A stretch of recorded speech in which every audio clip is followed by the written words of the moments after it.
All right, Jarrett Hurd. You know what it is. It's fight week. Last minutes and things is trickling down.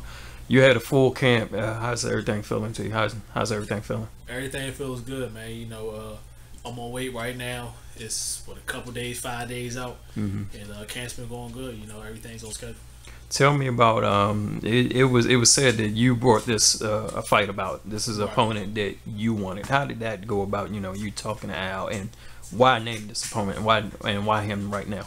Well, we had a mandatory coming up, 7v2, and coming off my last fight with Tony Harrison wasn't my best performance, and I knew that I was gonna have doubters, and the way I fought people, I was one of the top rising prospects, and I knew people was gonna look at me, for my performance. So absolutely. I told Al, I said, man, I want to get back in the ring, but when I get back in, I want to have an opponent that people kind of doubt me and wouldn't think I can. That's a key word right there. Doubt me, exactly, And we looked at the top 15 fighters for the IBF ranking, and we said, man, who's the fighter over here that people gonna doubt me on? And it was Austin Trout. So we asked for a fight with Austin Trout. We was asking for other fighters, of course, but he's like, man, we gonna wait for those fights, and we gonna give you Austin Trout, and so Austin Trout was the fight. You're very familiar with Austin Trout. Of course, you've been here. A lot of people don't know that. You guys have sparred together numerous times. Right. Numerous times he's been here. Is would you say is that safe to play on making your decision, or just based on the rankings, like you said? Well, I wouldn't say that's exactly why Austin Trout got chose. Like I said, we used to look for other fighters too, but I have sparred with Austin Trout a couple times, twice, exact. And we did no more than 2 rounds, but in those 2 rounds, I got the best of them, and we can't base a fight off those 2 rounds though. That's like with any fight. Those are kind of like the filling out rounds too. So absolutely. You know what I'm saying? But we can't base that off the reason why we picked it. We picked the Austin Trout because we knew it was gonna be a tough fight, and he has 3 losses, and his 3 losses, and he was all in all the fights. So exactly, and that's where I'm going at next. He's been very close, so he's a little bit hungry, and for people to accept that, and it's like, man, you making your first defense on that is very risky, especially you got all these elements. He's a southpaw. He's hungry. He's been a former champion. He's beat Cotto. It really says a lot about yourself and what you want. Win over me, exactly. So win over will put me with those other guys. So what is that? How do you back that up upon your performance on what we expect to see this week? Then was it anything? And I think I already know the answer to this. Was there anything you took that you stepped up, like, I need to step my game up, I'm ready to prove everything I need, I already got the belt, but there's still some doubters in there. Was there any extra incentive, like, I'm going to run this extra mile, I'm going to go extra round or anything like that? Oh, yeah, most definitely. And, like, I got asked this question earlier, too. It's crazy because, just being a world champion alone, you got people looking at you, you got other fighters looking up to you. Like I was back in the amateurs when I was training, I remember some of these guys coming up from DV. I was giving them calls, asking for pointers, like, man, yeah, what you do to lose weight, or what you do with this, that, and the other. Now I got these same guys calling me, asking me, like, man, yeah, when you were running that, how many miles? Does that feel weird for you? Oh yeah, man, because like I said, I would never imagine, to be honest with you, back in the amateurs, me being where I'm at today. I didn't really take boxing too serious. Back then, I was wanting to hang out with my friends and stuff like that. We all did. Yeah, of course. Yeah. You learn from that. Once I started taking it serious, man, I started surpassing all these guys, and man, it's a blessing in disguise, man. What new 2 tattoos did you get in between the last fight and this one? You got a new one. I know you did. I got that IBF belt stamped on my shoulder right here. That's man. right. That's right. Yep. Everybody see it. Yep. Okay.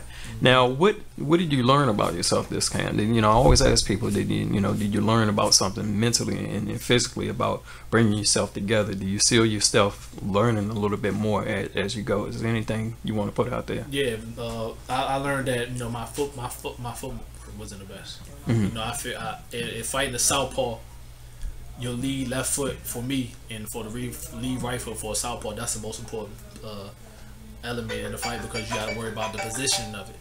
And in this camp, we was mostly working on footwork, because in my last fight, Tony Harrison was kind of getting around me using angles a little bit. And we wanted to definitely work on the footwork this fight. So, let alone making it be a southpaw actually helped me out, because we were actually working on not only the footwork, but foot placement and angles and things like that. So this camp, I didn't pay attention to it much back then. I didn't feel like it was just that important, but now I really see that footwork is a big part. 2 left feet. Exactly. Yeah. So I take it you can do the bachata and everything because I know your trainer knows it. Oh, yeah. I know your trainer knows it. Was that? Would you say was that one of the reasons why you didn't have your greatest or your best performance your last fight? Yeah, I believe like I said, I was just coming forward. I wasn't really trying to cut the ring off too much. I was just applying pressure, but I was really just walking forward. I was kind of stepping back. I wasn't staying in my stance, so it was like I was just going forward, basically. How many times did you watch it? Because you know you're going to be your own biggest critic. Yeah, my father watched it about 400 times. So, you know, I stayed with my parents, so I done watched it with them a couple times. So overall, I watched that fight about a good 40 times. Yeah, and your dad really got you into boxing, and although he's not, we don't see him in your corner. How much critical is he giving you feedback towards, you know, when you started and helping you get to where you now are right now, besides being a parent? Right, take the parent element out of it. Yeah, my father more, like you said, he's more of on the parent side. You know, starting off, he was being the wanting to be the coach more, you know, or just give me, you know, pointers and things like that. But now he's more being like just a dad, you know. Just he more of a fan now. Yeah. He like, yeah, that boy. He get on YouTube and things like that, show me things that the fighters saying about me. Like, you seen the jury? You see that? He let Ernesto take over, and you know, he kind of stays out the way. He come around when sparring comes. But other than that, he's just more of a fan now, man. He's just happy to see his son doing good in sport. Regardless of what happens, and hopefully the best happens for you, yeah. You have had an interest in the rest of the events. You said no matter what. No matter what. Yeah. That's you're pretty much a student in this game, so right, you're interested in. You know, everybody wants to unify somewhere down the line. Right. Is that something one of your goals as well? Man, that's what we looking for next. Like I said, I don't know what it is that I see in the guys with the belt and the guys in my weight class. It's just that I know that I'm better than these guys, man. I done. To be honest with you, I say Anders, Larry, Lara will be the most competition out of them, but I don't see the other guys. I don't see it, man. And I can't wait for the unifications. To be honest with you, and Lara will be the most competition, but I don't see him winning against the 12 rounds against Jarrett Hurd. I got you, man. Yeah. Well, I wish you the best, and you know we're looking for a solid performance from you coming this week, brother. We'll see you later, man. Anything you want to put out there? Oh yeah, man. Make sure y'all tune in on October 14th. Team Swift definitely have a trout to catch, so make sure y'all watch out. You got sunshine with him. Oh yeah, got sunshine with me too, baby. Sunshine staying around according to Jarrett. Okay, thank you, Jarrett. Appreciate your time, brother.